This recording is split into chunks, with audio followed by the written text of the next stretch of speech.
sur les fourrages innovants en dérobé, donc en partenariat GEDA du Haut-Pays et GEDA du Montreuilois. L'objectif étant, vu l'année particulière, de combler des systèmes fourragers déficitaires. Et donc, avec des implantations après moisson, quelles sont les espèces les mieux adaptées. Donc, on vous propose un petit tour d'horizon sur ces différentes cultures.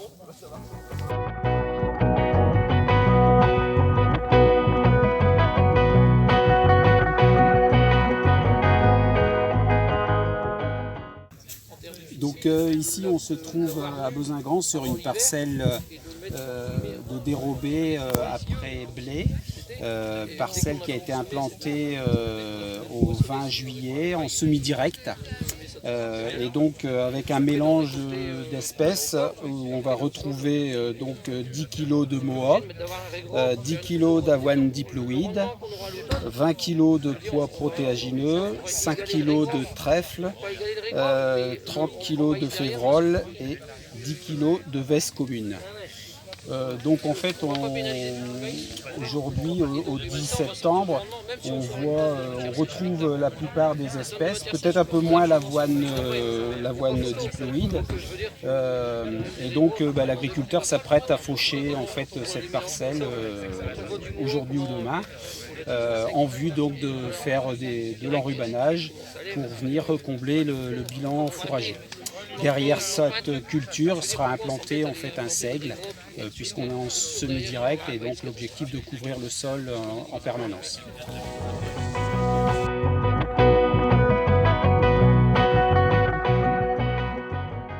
Bonjour, Bruno Hausson du CNIS. Alors, lorsqu'on parle de plantes de couvert, en fait, déjà, il y a beaucoup de termes qui peuvent être employés. On va parler de cipan, on va parler de culture dérobée, de culture intermédiaire, etc. Pour simplifier et ordonner un petit peu, je vous propose de parler de plantes de culture dérobée fourragère lorsqu'il y a un objectif de récolte, fourrager ou éventuellement méthanisation. Et lorsqu'il y a uniquement des objectifs environnementaux ou agronomiques, on parle plutôt de plantes de service. Alors, il y a environ une trentaine d'espèces qui sont disponibles sur le marché et il est intéressant de savoir quelles sont ces espèces les mieux adaptées face à une situation. Il y a beaucoup de questions qu'il faut se poser. Il faut tenir compte de la rotation, des dates de semis possibles, du mode de destruction de la plante, des objectifs qu'on attend. Et les techniciens de chambre d'agriculture sont tout à fait disposés à vous donner des outils OAD pour choisir les espèces et vous renseigner sur tout l'essentiel de ce qu'il faut savoir sur les espèces. Donc ici, cette plateforme de culture dérobée fourragère a été implantée le 25 juillet avec le CNIS sur sol déchaumé avec un semis à la volée. C'est un précédent orge d'hiver, donc ici, en fait, ça nous permet surtout de voir que certaines espèces sont plus ou moins compétitives des repousses, puisque pour certaines, en fait, on n'a plus que des repousses d'escourgeons. Donc ça nous permet de voir que le semis est important si on veut obtenir une biomasse suffisante en dérobé. Donc ensuite, vous allez avoir un peu les avantages et inconvénients de chaque espèce.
Donc ici on est sur une parcelle de sorgho donc implantée vers le 15 juillet pour pallier à un accident de culture, un maïs qui s'était pas très bien développé. Donc du coup le sorgho c'est une plante donc subsaharienne qui résiste à la sécheresse et au manque d'eau du fait que c'est une plante qui a une sorte de cire qui la protège de l'évapotranspiration. Et c'est aussi une plante qui a un système racinaire qui est donc assez profond parce que en fait c'est une céréale, une pseudo-céréale. Donc elle a un système racinaire qui peut descendre jusqu'à 2 mètres de profondeur avec un chevelu assez développé. Donc il existe plusieurs types de sorgho. Et en fait, ce qui va déterminer quel type on va choisir, c'est l'utilisation que l'on veut en faire. Donc en fait, il y a des sorgho multicoupes. Donc ceux-là, ils vont plutôt servir à l'affouragement ou au pâturage. On peut aussi les enrubanner. Il y a des sorgho monocoupes qui vont être dits plutôt en silage. Donc ceux-là, on va les ensiler en une fois. Des sorgho monocoupes biomasse qui vont être plutôt destinés à la méthanisation. Et puis après, les sorgho grains, mais qu'on ne pourra pas mettre en place dans notre région, puisqu'on n'aura jamais assez de degrés jour pour arriver à maturité. Dans tout ça, on a des sous-catégories. Donc on peut trouver des sorgho multicoupes ou monocoupes, on va dire BMR. Donc en fait, ce sont des sorgho sucriers qui ont été sélectionnés parce qu'ils présentent des taux de lignine moins importants. C'est des sorgho qui vont faire jusqu'à 1,50 m, 2 mètres de haut et qui vont être plus digestibles pour les ruminants. Ensuite, on va avoir dans les multicoupes notamment des sorgho qui ont dit headless, c'est-à-dire qui n'ont jamais de panicule. Donc ceux-là, ils sont toujours récoltés en verre et on va plutôt les orienter sur le pâturage. Il faut savoir que notamment pour les multicoupes, avant de faire pâturer ou de faucher, il faut attendre que le sorgho fasse au moins 60 cm de hauteur parce qu'il a un alcaloïde toxique à l'intérieur. Et quand il fait 60 cm, l'alcaloïde est suffisamment dilué pour être moins toxique pour les animaux. Des rendements, on peut espérer des rendements monocoupes, par exemple en double culture après un métail autour de 10 tonnes. Sur les multicoupes, on a déjà fait des premières récoltes dans l'Oise, une coupe, où on est autour de 7 à 9 tonnes de matière sèche pour cette année, sur une première coupe tardive. Au niveau de la parcelle présentée aujourd'hui, donc on est sur une parcelle qui a été implantée après un accident de culture de maïs. Donc pour ce type d'implantation, on va plutôt préférer les sorgho multicoupes qui ont une souplesse d'implantation jusqu'au 15 juillet dans nos régions et aussi parce que en fait, ils démarrent plus vite au moment du semis. Donc le sorgho, le point clé en fait, c'est l'implantation. Il faut absolument que la parcelle soit implantée, que la culture soit implantée dans de très bonnes conditions, c'est-à-dire un sol réchauffé à 12 degrés. Donc on va dans nos secteurs attendre d'avoir passé les seins de glace, donc implantation plutôt au 15 mai. Et ensuite il faut quand même avoir un sol avec un sol frais, c'est-à-dire avec de l'eau au pied, pour au moins le démarrage de la culture. Une fois que la culture est démarrée et qu'elle fait au moins 15-20 cm, là on sait qu'on est bien parti. Ensuite elle attendra les coups d'eau pour pousser au coup par coup.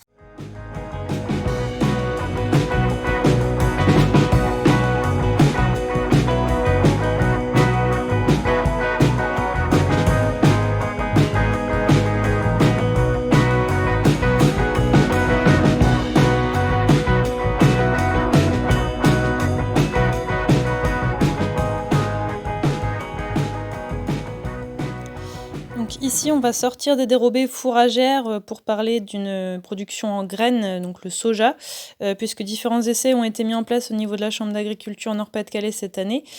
Tous n'ont pas survécu aux attaques de pigeons et lièvres qui sont très friands du soja. Ici, à Franc, chez Luc Fayolle, la culture s'est bien développée. Donc ici, il y a eu des essais de différentes variétés, donc différents niveaux de précocité. Pour tout ce qui est nord de la Loire, en soja, on va choisir des variétés triple 0, les plus précoces. Donc ici, niveau Nord-Pas-de-Calais, il faudra vraiment prendre le haut du groupe type triple 0, voire quadruple 0, même si le groupe n'existe pas vraiment. L'intérêt de cette culture, c'est donc bien sûr de diversifier l'assolement. Il n'y a pas besoin d'apport d'azote et très peu de ravageurs et maladies connus chez nous. Le soja a besoin d'être inoculé, par contre. Voilà, la bactérie qui permet de faire de ces nodosités, comme toute légumineuse, mais n'est pas ici présent dans le sol. Il y a aussi peu de molécules chimiques homologuées pour désherber le soja, mais ici dans la parcelle, avec la même conduite en poids à côté, on a une parcelle plus propre en soja, donc il y a quand même une bonne capacité d'étouffement. Et puis des interventions mécaniques sont également envisageables. Au niveau des conditions de récolte, depuis 2013 que c'est testé dans l'Oise, aujourd'hui la récolte se situe autour du 15-20 septembre. Ici à Franc, il faudra viser plutôt début octobre, là la parcelle n'a pas encore été récoltée. Une problématique en soja, c'est que l'insertion des premières gousses est très basse au niveau de la tige, donc il va falloir être vigilant aux cailloux et aux mottes de terre, donc à bien anticiper au moment du semis. Au niveau de la valorisation en élevage, les graines crues de soja sont trop riches en azote soluble et trop pauvres en protéines non dégradables pour être valorisées par un ruminant directement. La teneur en huile des graines de soja limite leur incorporation dans la ration, car il ne faudra pas dépasser 5% de matière grasse. Donc pour valoriser la graine, la cuisson ne change rien, il faut extraire l'huile, c'est-à-dire triturer la graine pour produire des tourteaux, pour réduire ainsi la teneur en matière grasse. Donc ici en réalité, M. Fayolle peut distribuer à ses bovins à l'engraissement maximum 1,5 kg de graines crues, tout en sachant qu'une partie ne va pas être valorisée par les animaux, il y aura des pertes d'azote. Les principaux freins, ça va être donc les moyens de trituration de cette graine et puis bien sûr les conditions de récolte et le rendement pour savoir si cette production va être intéressante.